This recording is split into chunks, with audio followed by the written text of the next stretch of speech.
समीकरण के बारे में अध्ययन करेंगे। किसके बारे में अध्ययन करेंगे? द्विघात समीकरण। इसको वर्ग समीकरण भी कहते हैं। क्या कहते हैं? वर्ग समीकरण।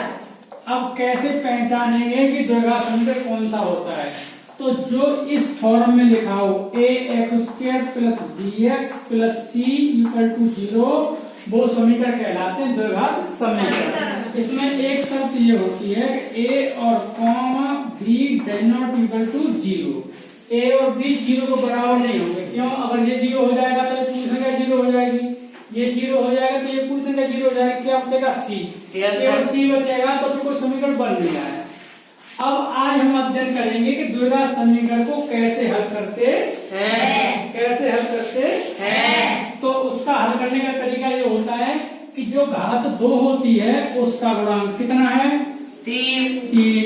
और जिसमें x नहीं है वो संख्या, उन दोनों का कर लेते हैं गुणांक। क्या कर लेते हैं? गुणांक। 3 गुणे 8 इक्वल टू कितना हो गया? 24। अब ये देखते हैं इसमें किसका चिन्ह है? प्लस का है। तो जोड़ के इस संख्या के बराबर आ जाए। ठीक है? सेम सवाल ये है 3x² plus 10x minus 8 equal to 0। अब इन दोनों का गुणा कर रहे हैं तब भी क्या आ रहा है? 24 आ रहा है, 24 आ रहा है। बस क्या है इसके आगे चिन्ह क्या है? माइनस। तो घटा के 10 आ जाए। दो संख्या लेंगे और घटा के क्या आ जाए? 10। देखो ये हमने 24 का लिया है, कितने कट जाएगा? 2 से कितनी बार? 12। फिर 2 से कितनी बार? 6 बार। फिर 2 से 3 बार। फिर 3 से 1 बार। पहले करते हैं इस सवाल को सोल्व। ठीक है? हमने क्या कहा था? जोड़ के कितने आ जाए? 10। तो इन संख्याओं को ऐसा देखेंगे इनमें गुणा करने पर 24 और जोड़ने पर 10 आ जाए। तो इसको ले लें, कितने हो गए ये? 4। और इसको ले लें, कितने हो गए? 5। क्यों? 3 दूनी 6 हो जाएंगे। अगर इनको जोड़ेंगे तो कितने हो गए? 10। अगर इनका गुणा करेंगे तो कितने हो गए? 24। यहाँ पे बात समझ में आ गई? तो हम इसको इस रूप में लिख लेंगे। किस रूप में लिख लेंगे?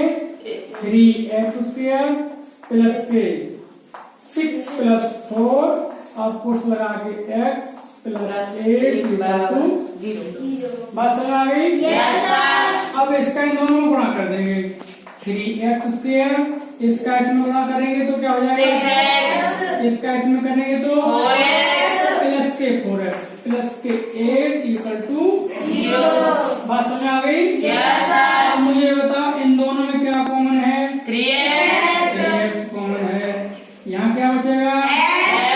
प्लस यहाँ क्या बचेगा? 2। Very good. इन दोनों में क्या कॉमन है? 4। यहाँ क्या बचा? और यहाँ क्या बचा? 2। अब इन दोनों में क्या कॉमन दिख रहा है? पूरा कोष्टक कॉमन दिख रहा है। दिख रहा है? तो पूरा कोष्टक हम कॉमन ले लेंगे। ले लिया? यहाँ क्या बचा? 3x प्लस यहाँ क्या बचा? Equal to 0। ये इसका हो गया आंसर। अब सेम सवाल इधर है, बस अंदर क्या है? यहाँ माइनस लग रहा है। इसमें क्या लगा था? प्लस। फिर वही कंडीशन करेंगे, इन सबको तो हटा देंगे, इनका इसमें गुणा करके 24 ही आ रहा है। लेकिन अब शर्त ये लगेगी कि घटा के 10 आ जाए। घटा के 10 कैसे आएगा? तो देखो क्या करेंगे, एक तो इधर ये ले लेंगे और इन तीनों को इधर ले लेंगे। तो क्या होगा? 2 दूना 4 और 4 3 12। एक जगह कर लो 12, एक जगह कर लो 2। इनका गुणा करेंगे तो क्या हो जाएगा? 24। और यहाँ पर किसका चिन्ह है? माइनस का। घटाएंगे तो क्या आ जाएगा? 10। तो क्या लेंगे हम? 12 माइनस 2। 12 माइनस 2। बात समझ आ गई? साफ कर दूं? यहाँ पे चिन्ह प्लस का बस एक ही अंतर है, यहाँ प्लस है और यहाँ पर माइनस है। इसे कैसे लेंगे? 3x² प्लस यहाँ पे क्या करेंगे? 12 minus 2x minus 8 equal to 0। 12 में 2 जाएंगे कितने बचेंगे?